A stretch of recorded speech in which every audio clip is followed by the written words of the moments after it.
नमस्कार दोस्तों, कैसे हो आप सभी। मेरा नाम है शिवम और आप देख रहे हैं जेएनवी पाठशाला। मैं एक जवाहर नवोदय विद्यालय का स्टूडेंट हूँ। जी हाँ, एक नवोदयान।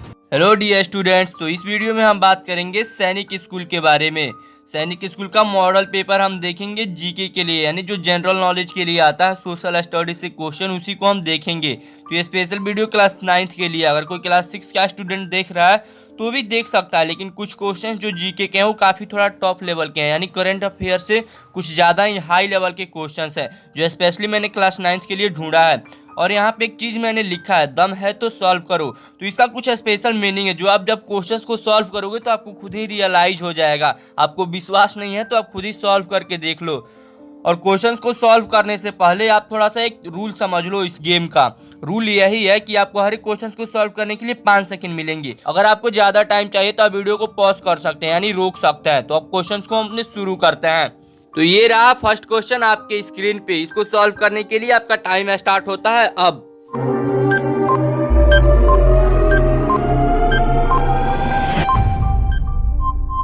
अब इस क्वेश्चन में क्या बोल रहा है कि operation Meghdoot 1984 is related to which of the following place. अब बोल रहा है कि जो ऑपरेशन मेघदूत हुआ था 1984 के समय, वो किस स्थान से संबंधित है।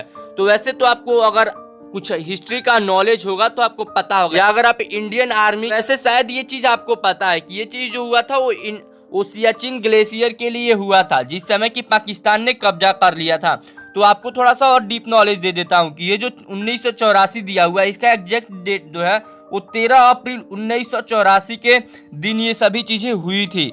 और उस समय सबसे बड़ी बात यह है कि जो पीएम थी वो इंदिरा गांधी थी। आप ध्यान देना, इंदिरा गांधी 1984 में पीएम थी और उसी समय कुछ ही महीनों के बाद से इनका देहांत हो गया था। और 1984 में ही अक्टूबर के मंथ के समय में राजीव गांधी पीएम बने थे हमारे कंट्री का।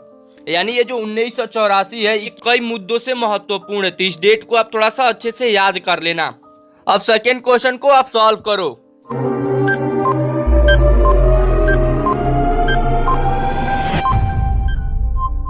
इस क्वेश्चन में बोल रहा है which Indian company manufactures K9 Vajra T howitzer in India. ये बोल रहा है कि एक वेपन का नाम है, यानी ये गन का नाम है एक प्रकार का, जो एडवांस लेवल पे काम करता है। तो ये बोल रहा है कि ये कौन सी कंपनी इंडिया में बनाती है इन ऑप्शनों में से। तो शायद ये आपको नहीं पता हो, तो मैं आपको बता देता हूँ कि ये बनाती है लॉर्सन एंड ट्यूब्रो कंपनी। ये जो लॉर्सन एंड ट्यूब्रो कंपनी है ये महाराष्ट्र में है, यही इस वेपन को बनाती है, जो कि मतलब आर्मी मिलिट्री के वर्क में लाया जाता है। और मैंने आपको बताया था कि जो सैनिक स्कूल में ज़्यादातर क्वेश्चंस आते हैं वो डिफेंस सेक्टर से आता है, इसलिए मैंने जितने भी क्वेश्चंस बनाए हैं अप्रोक्स सभी के सभी डिफेंस सेक्टर से ही बनाए हैं। ये आपके लिए काफ़ी बड़ी बात है, आप अच्छे से इसकी प्रैक्टिस कर लो ताकि आप एग्जाम में क्वालिफाई हो सको। अब नेक्स्ट क्वेश्चन को आप सॉल्व करो।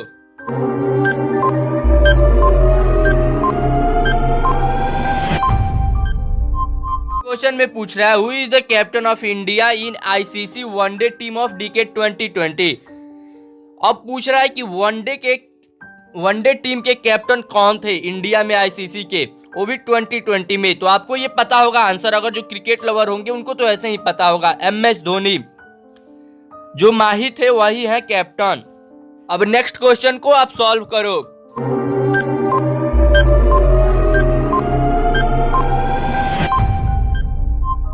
इस क्वेश्चन में बोल रहा है what is the minimum age to appointed as chief minister to state. एक स्टेट के मुख्यमंत्री बनने के लिए, एक राज्य का मुख्यमंत्री नियुक्त करने के लिए जो न्यूनतम आयु होनी चाहिए वो कितनी एज की होनी चाहिए। तो वैसे मैं आपको बता दूं कि जो न्यूनतम एज है वो 25 ईयर्स है, यानी जो भी बंदा 25 ईयर्स का है और वो भारत का नागरिकता उसको प्राप्त है, नेशनलिटी, उसके बाद से वो किसी एक जगह से अगर MLA है तो चाहे तो बन सकता है। और ये सीएम के ऊपर एक काफी अच्छी मूवी भी है, सीएम भरत, महेश बाबू की है, साउथ में, आप चाहो तो देख भी सकते हो। वहां पे सीएम के कैरेक्टर को काफी अच्छे रूप से दिखाया गया है। अब नेक्स्ट क्वेश्चन को आप सॉल्व करो। ये क्वेश्चन थोड़ा सा कॉम्प्लिकेटेड है, मैं आपको आगे समझाऊंगा।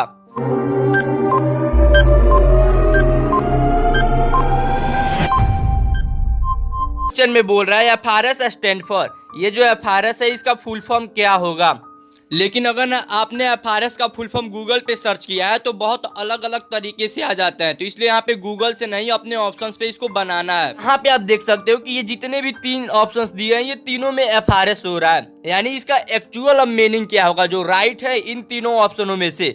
अब हमको एफआरएस का ये जो ऑप्शंस दिया है ये 4 गो, इन्हीं चारों में से ढूंढना है कि एफआरएस का करेक्ट फुल फॉर्म क्या है। तो मैं आपको बता दूं एफआरएस का जो फुल फॉर्म है फेलो ऑफ रॉयल सोसाइटी है। अब फेलो ऑफ रॉयल सोसाइटी के बारे में मैं थोड़ा सा आपको डीप नॉलेज देता हूं।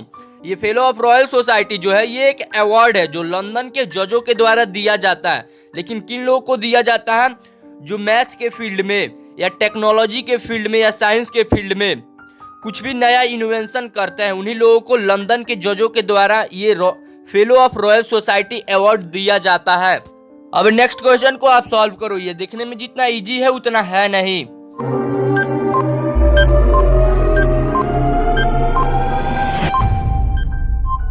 क्वेश्चन में बोल रहा है golf player Vijay Singh belong to which country. अब बोल रहा है कि जो विजय सिंह है वो किस कंट्री से बिलोंग करते हैं, जो गोल्फ के प्लेयर है, काफी ये फेमस प्लेयर है। अगर आपको स्पोर्ट में रुचि होगा तो आप इनके बारे में जानते होंगे, अगर नहीं होगा तो कोई नहीं, मैं आपको तो बताऊंगा ही।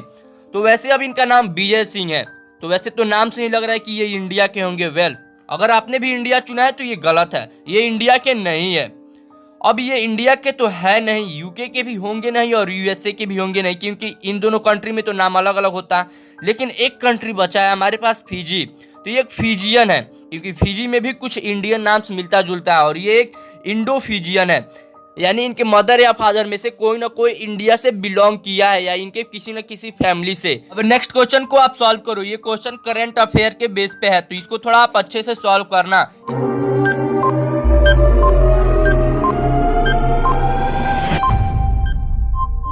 क्वेश्चन में बोल रहा है which insurance policy is launched to cover the hospitalization expension to कोविड-19 पेशेंट।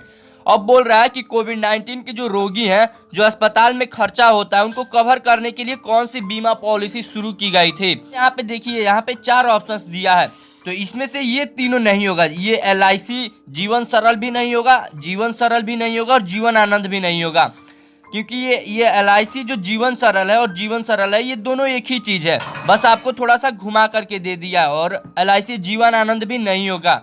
और यहाँ पे बात भी किया जा रहा है अस्पताल से रिलेटेड। अगर आपने न्यूज देखा होगा तो आपको पता होगा ये आरोग्य संजीवनी बीमा पॉलिसी को शुरू किया गया था। अब नेक्स्ट क्वेश्चन को आप सॉल्व करो, ये क्वेश्चन काफी ही कॉमन क्वेश्चन है, हर एक एंट्रेंस एग्जाम में लगभग पूछ ही देता है बड़े बड़े।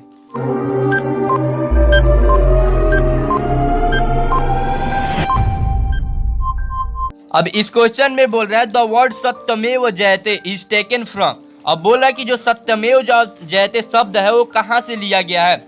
यहाँ पे हमारे पास ऑप्शंस दिया हुआ है। अब यहाँ पे आप देखो कि ये जो यजुर्वेद है, अर्थवर्थ है और सामवेद है, ये तीनों वेद हैं। तो शायद आपने अगर वेद पढ़ा होगा तो आपको पता होगा कि ये वेद से तो नहीं लिया गया है हमारा सत्यमेव जयते। तो ये कहाँ से लिया गया है, मुंडक उपनिषद। ये मुंडक उपनिषद से लिया गया है सत्यमेव जयते। नेक्स्ट क्वेश्चन को आप सॉल्व करो, ये भी करंट अफेयर के बेस पे है।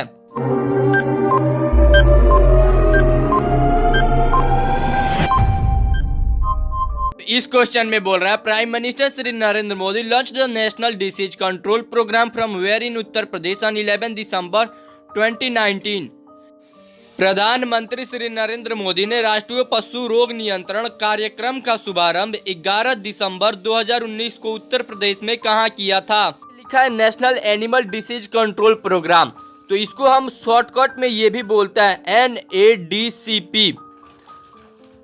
NAD और C और P, NADCP, national animal disease control program. यहाँ से भी एक क्वेश्चन बन सकता है, अगर लिख दे NADCP स्टैंड फॉर, यानी इसका फुल फॉर्म क्या होगा, तो आप लिख सकते हैं national animal disease control programme.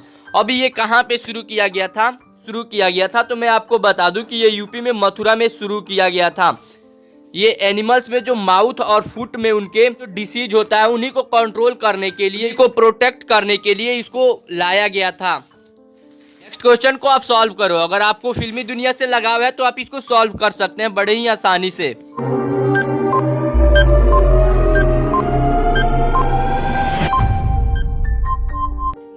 Which movie is to be the first Bollywood film to go to the plastic free? Plastic मुक्त होने वाली पहली बॉलीवुड फिल्म कौन सी है? इन 4 ऑप्शनों में से आपको बताना है।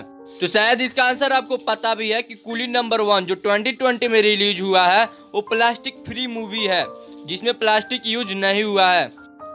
तो आपका कितना नंबर आया नीचे कमेंट करना, और कौन सा क्वेश्चन आपको नहीं आ रहा था ये भी नीचे कमेंट कर देना। और इस वीडियो को अपने दोस्तों के साथ शेयर करो और वीडियो को लाइक कर लो ताकि आप फिर से रिवीजन कर सको। और वीडियो का सेकंड पार्ट चाहिए तो नीचे कमेंट कर दो, लिख दो कि वी वांट सेकंड पार्ट। मैं सेकंड पार्ट भी ला दूंगा। और चैनल पे नए हो तो चैनल को सब्सक्राइब कर लो और अपने दोस्तों के पास भी शेयर कर देना। तो फिर मिलते हैं किसी अगले वीडियो में ऐसे ही धमाकेदार टॉपिक के साथ।